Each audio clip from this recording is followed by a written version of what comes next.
invitation to us this morning. Academic senior advocate and former Foreign Minister of Bangladesh, Dr. Kamal Hussain, dignitaries from SAARC member states, the eminent panelists, colleagues from the Ministry of External Affairs, my dear colleagues and students from the Sao family, ladies and gentlemen. At the outset, I would like to profusely thank Dr. Kamal Hussain for sparing his valuable time and consenting to deliver the inaugural address as part of the event that South Asian University is organizing today to commemorate the 33rd SAARC Charter Day. It is also a pleasure to have with us Mrs. Hussain. Thank you for coming. I would like to thank the eminent panelists, Mr. Kalyan Shrestha, former Chief Justice, Supreme Court of Nepal, and Professor Savitri Gunasekere, Emeritus Professor, University of Peradeniya, and former Vice Chancellor of the University of Colombo. There has been an unfortunate incident. I regret to inform you that Ms. Amina Ines, who was our third panelist, the President of Human Rights Commission in Maldives, had to leave this morning as she got the sad news of the sudden demise of her father last night because of a heart attack. We stand by her in her hour of grief. May I request everyone to please stand up for a moment's silence, for a minute's silence.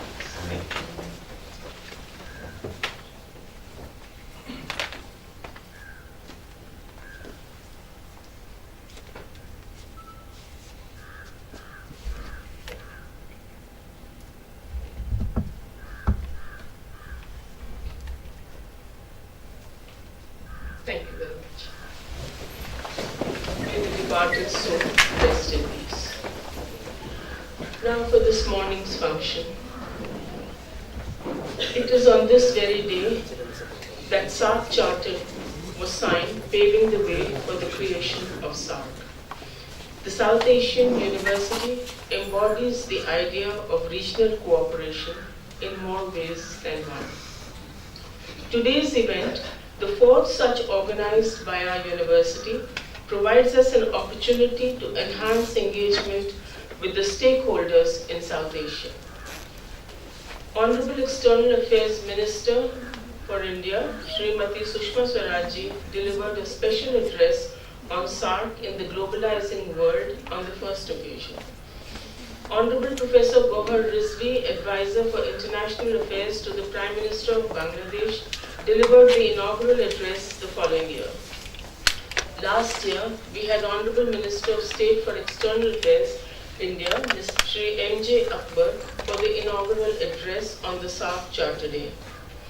It is a matter of immense pleasure for us today that we have Dr. Kamal Hussain, a distinguished jurist and world authority on human rights from Bangladesh, amidst us to deliver the inaugural address. May I use the occasion to take stock of some developments in the university. The construction of permanent campus of the South Asian University is in full swing. So far, tenders for 10,000 million Indian rupees have been awarded. All efforts are being made to fast-track the construction work. The first set of buildings are expected to be ready by early 2019. The Government of India has committed to provide 100% capital contribution for the establishment of the university's permanent campus at Maidangarhi. I would like to take this opportunity to express our sense of gratitude to the esteemed Ministry of External Affairs, Government of India, headed by Srimati Sushma Swaraj, for their continued patience, understanding, support and guidance. South Asian University had its second convocation on 12 June 2017 in New Delhi. We had the esteemed presence of Honorable Ambassador of Nepal to the Republic of India, His Excellency Mr. Deep Kumar Upadhyay as visitor's nominee, and Honorable Minister of State for External Affairs India, Mr. M.J. Akbar as our chief guest. The event was attended by distinguished guests and dignitaries from various organizations. 194 SAO students were conferred degrees during the convocation. The university is continuing with the distinguished lecture series that was started more than a year ago. Honorable High Commissioners and Ambassadors from member states of the region, together with the well-known scholars, have spoken on wide-ranging issues. Engagement of diplomats and foreign policy experts in establishment and development of the first university of its kind, I am sure, will go a long way in widening participation of people from all walks of life in the university's mission. The progress so far made by the university has been possible with the collective efforts of all SAARC member states. We look forward to their continued support and cooperation. On the occasion of 32nd SAARC Charter Day, His Excellency Mr. Amjad Hussain Sial, Secretary General of SAARC, has extended his warmest felicitations to the people and government of Afghanistan, Bangladesh, Bhutan, India, Maldives, Nepal, Pakistan and Sri Lanka. The inaugural function will be followed by a panel discussion on human rights discourse in South Asia and film screening. May I have the pleasure of introducing Dr. Kamal Hussain. He was born on 20th April 1937. He did his BA Economics from University of Notre Dame, Indiana, BA Honors in Jurisprudence in 1957, Bachelor of Civil Law 1958, and Doctor of Philosophy International Law 1964, all from the University of Oxford. He was enrolled as a barrister from Lincoln's Inn in 1959 and as an advocate in the High Court at Dhaka in the same year. He is a senior advocate of the Supreme Court of Bangladesh. Dr. Kamal Hussain taught constitutional law and international law at Queen's College, Oxford. He was a research student and research fellow of Nuffield College, Oxford, and a visiting fellow of All Souls College, Oxford. He taught international law and constitutional law in the University of Dhaka. He was a visiting professor at the Free University of Amsterdam. He was Minister of Law from 1972 to 73, Minister of Petroleum and Minerals from 73 to 75, and Minister of Foreign Affairs from 73 to 75 for the government of Bangladesh. He was a member of the UN Compensation Commission for 2 terms, 1994 to 6 and 1999 to 2005, and was chairman of 2 of its panels. He was also the UN Special Rapporteur on the human rights situation in Afghanistan from 1999 to 2003. He is a member of Panel of Arbitrators, ICSID, and served as chair and member of a number of international arbitral tribunals. He was appointed as a judge ad hoc by Malaysia for the International Tribunal of the Law of the Sea in the case Malaysia versus Singapore in 2003, and also as a member of International Law of the Sea Tribunal in the same case, and also in the case of Guyana versus Suriname in 2005 to 2007. Dr. Kamal is currently Vice Chairman of the International Law Association London, Chairman of both the Bangladesh Legal Aid and Services Trust and South Asian Institute of Advanced Legal and Human Rights Studies, Honorary Fellow of the Institute of Mineral and Petroleum Law, University of Dundee, and Advisory Council member for the Transparency International. He has some landmark books to his credit: Law and Policy in Petroleum Development, Legal Aspects of New International Economic Order, and Permanent Sovereignty over Natural Resources in International Law. There are several articles in renowned academic journals. The list is too long for me to go through. And so, as we can see, what a privilege it is and honor it is to have Dr. Kamal Hussain here with us this morning. I would now request him to deliver his inaugural address. So if you'd like to sit there and speak, it's fine. All right, wherever you're comfortable.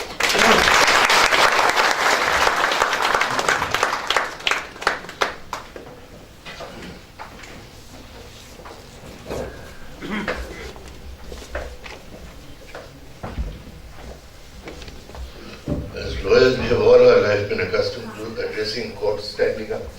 So despite my apparent disability, I still feel much happier standing up and talking.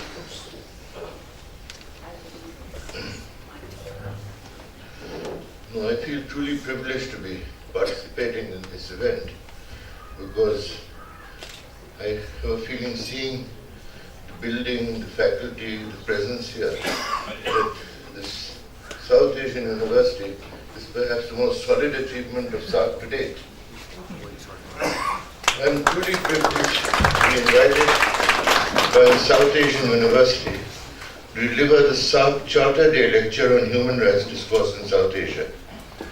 It gives me an opportunity to speak on some of the values and standards around which the human rights discourse has developed globally and in particular in South Asia. We can draw upon our national experiences to trace how international human rights were embedded in our struggles for independence and became integral to our aspirations for democracy and development. In the earliest years of my legal practice, when we had no constitution, I had as a young lawyer the opportunity to defend the human rights of persons in preventive detention, which in colonial times were directed against political opponents. The range of human rights work increased considerably with the adoption of constitutions which provided for protection of human rights. The Universal Declaration of Human Rights provides a good starting point. Adopted in 1948 by the UN General Assembly, in the immediate aftermath of a genocide and huge refugee movements, it set common standards of achievement which remain relevant for us today. The very first article of the Declaration states that all human beings are born free and equal in dignity and rights, and the second that everyone is entitled to all the rights and freedoms set forth in this declaration without distinction of any kind, such as race, color, sex, language, religion, political or other opinion, national or social origin, property, birth or other status. The global reality at the time of the adoption of the Human Rights Declaration was one in which the majority of the world's people remained deprived of human rights. Colonial rule had deprived them of their rights. Apartheid had aggressively promoted racial discrimination. Even after independence, authoritarian regimes continue to contribute to underdevelopment and maintain inequality with the majority of citizens in poverty, economic deprivation and social exclusion. The Declaration was thus a bold expression of humanity's resolve to change the existing reality. It proclaimed in the opening words of its operative part that the Declaration would serve as a common standard of achievement for all people and all nations, so that every individual and organ of society should strive to promote respect for the rights and freedoms set out in the Declaration. It was in effect a pledge to strive at the national and international level to challenge colonialism or apartheid and authoritarian rule the world over, and thus to universalize constitutionalism and commit us all to concert our efforts to promote political freedom and civil rights so as to bring about social and economic justice.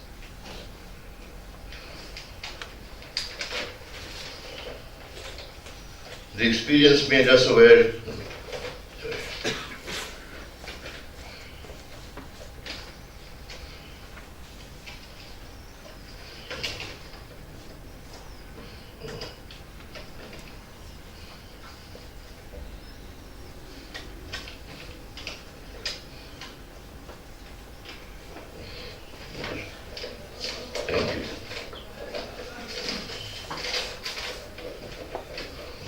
Universal Declaration itself reflected the aspirations and objectives of all those across the world who are actively engaged in movements for political freedom as well as for economic and social justice. The values set out in the preambles of our post-independence constitution, in particular the ones adopted in India and Bangladesh, reflect the objectives of the popular movements through which independence was attained, as well as the values and goals which are universally shared. In our struggle for independence in Bangladesh, we aspired for a society which would guarantee the rule of law and human rights. Independence meant for all of us across South Asia the beginning of a quest for freedom and justice, for a free and just society in which many and diverse expectations and competing interests would seek fulfillment, and rights of marginalized groups and minorities would be ensured. It fell to those in leadership roles to articulate those aspirations and to devise constitutional instruments and institutions to realize them.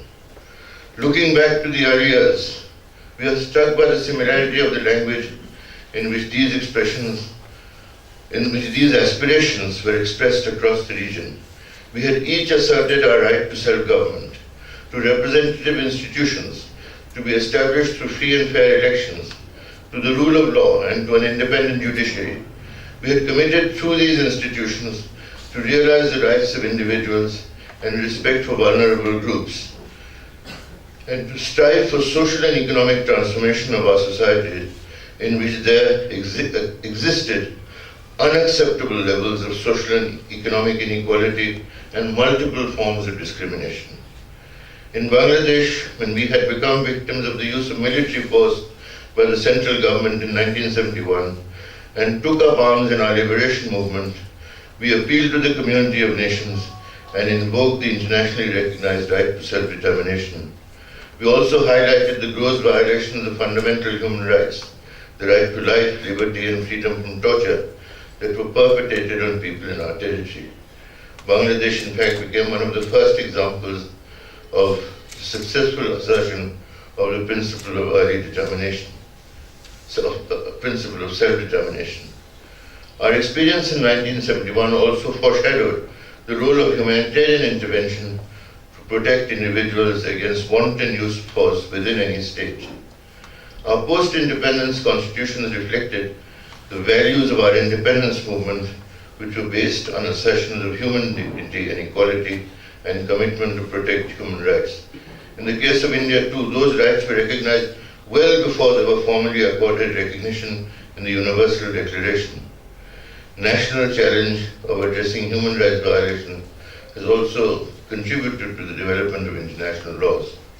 In our liberation war, women participated in large numbers, in some cases fighters, in others giving succor and support. They were particularly targeted as victims, resulting in innumerable cases of mass rape and forced pregnancy. It resulted in special legislation in which rape was characterized as a crime against humanity. 40 years after independence, some of those cases here have been tried in the International Crimes Tribunal in Dhaka. It also catalyzed the enactment of a law on adoption. Such violations recurring in later decades in other parts of the globe, from Cambodia to the former Yugoslavia and Rwanda, ultimately led to a change in international law, recognizing various forms of sexual violence in conflict as crimes against humanity, providing specific remedies and protections. The experience made us aware of the need to recognize women's rights. The task that was then addressed was to integrate women's rights into international human rights. Women's rights were initially integrated into the international system on the principle of non-discrimination, as exemplified by the Convention on the Elimination of All Forms of Discrimination Against Women. The movement to eradicate violence against women and to ensure their concerns are adopted by the international system is perhaps the main reason why the integration of women's rights as human rights has taken on a different appeal. The subject areas concerned with violence against women, rape, female infanticide, domestic violence, sexual harassment, trafficking, etc., are gender-specific in the nature of the human rights violation. This gender specificity makes women's rights a special area of concern. Gender-specific crimes require a different type of interpretation of existing provisions. It is this difference which requires the women's rights be accepted as a special category when it comes to human rights discourse. The end of British colonialism in our region began in 1947 in the constitutions of the newly independent states. The incorporation of a Bill of Rights became a characteristic feature. An integral link between human rights and development is today recognized beyond dispute. The UN General Assembly resolutions state that for human rights and effective institutions, democracy, good governance and the rule of law at the national and international level are essential for sustainable development. As exemplified by the Indian Constitution adopted in 1948, there was a chapter on fundamental rights embodying political and civil rights, first generation rights, which are judicially enforceable, and a chapter on directive principles of state policy, economic and social rights, second generation rights, which are stated not to be judicially enforceable. In the Indian Constitution, Part C, guaranteed fundamental rights under the Constitution, and Part 4 for the directive principles of state policy, Dr. Ambedkar explained the significance of directive principles in the following terms. In my judgment, the directive principles have a great value, for they lay down that our ideal is economic democracy. He further elaborated, I quote, "In enacting this part of the Constitution, the Assembly is giving certain directions to the future legislature and the future executive to show in what manner they are to exercise the legislative and executive powers they will have. Surely it is not the intention to introduce these principles as mere pious declarations." Part 4 of the indication of the Indian Constitution, based on Article 45 of Irish Constitution entitled Directive Principles of State Policy, spell out general guidelines for the Parliament.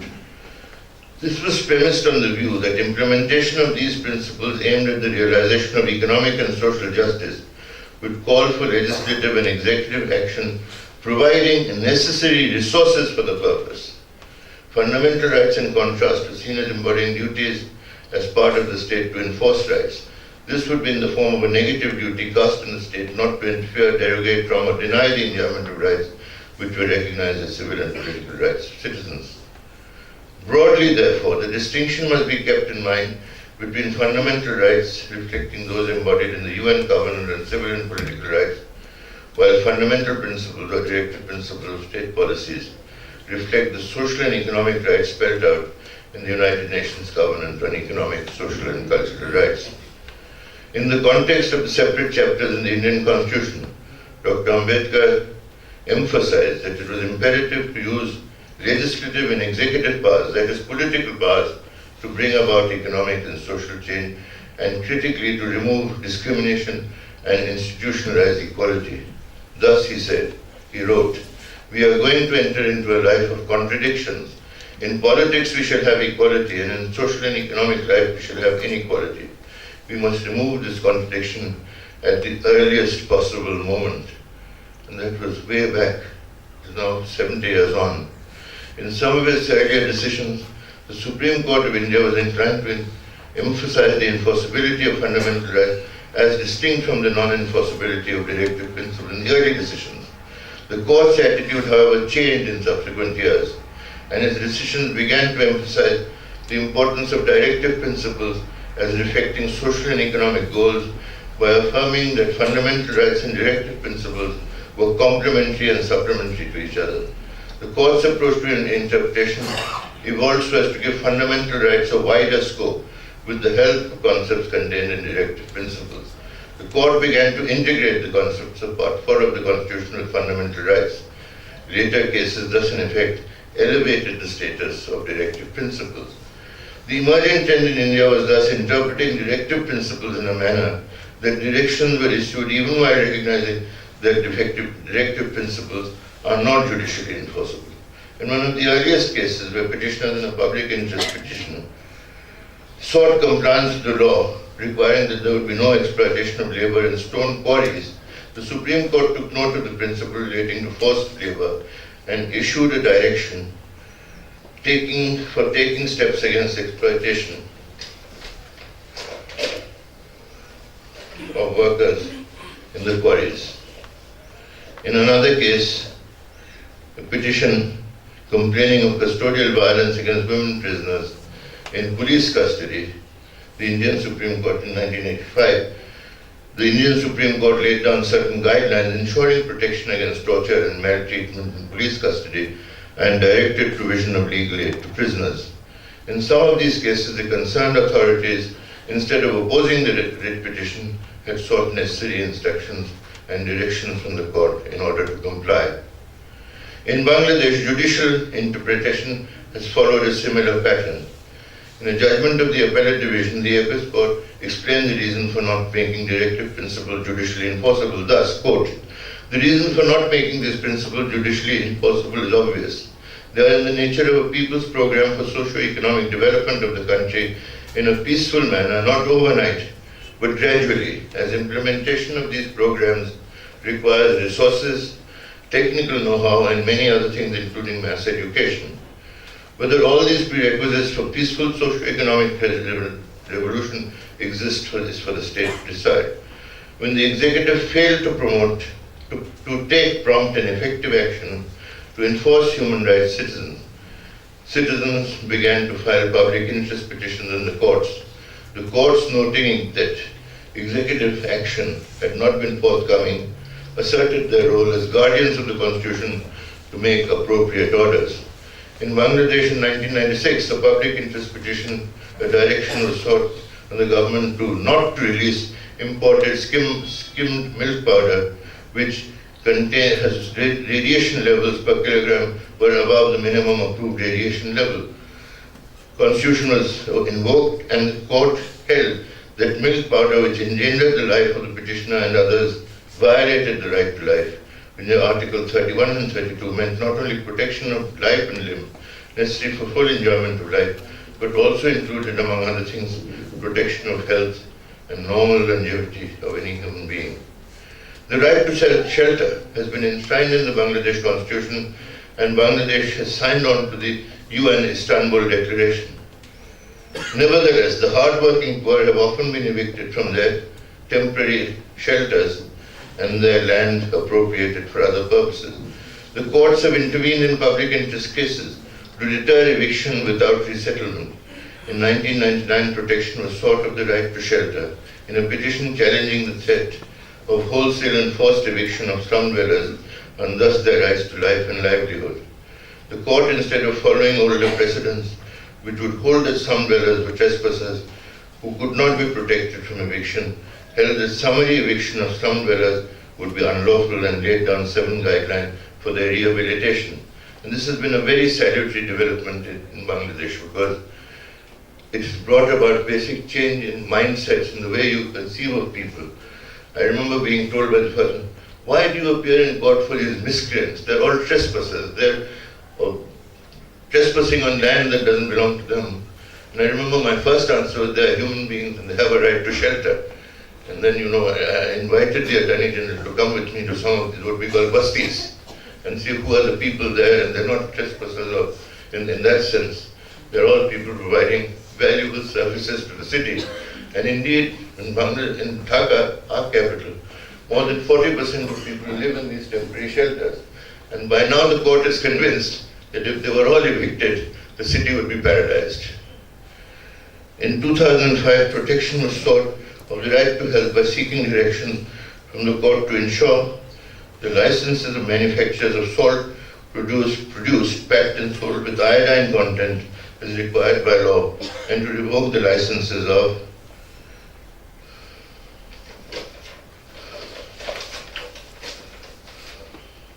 manufacturers who did not comply. The court granted the direction, requiring that salt with less than the required iodine content could not be sold. In 2007, the Appellate Division held that the authorities should be prohibited from sinking tube wells without testing the arsenic content in compliance with the National Plan, holding that the right to life of the members of the public would be violated if the failure to sink wells without such tests would result in the drinking water being contaminated with arsenic. A direction was issued requiring authorities to provide safe water to millions of persons across Bangladesh and in particular to stop consumption of arsenic contaminated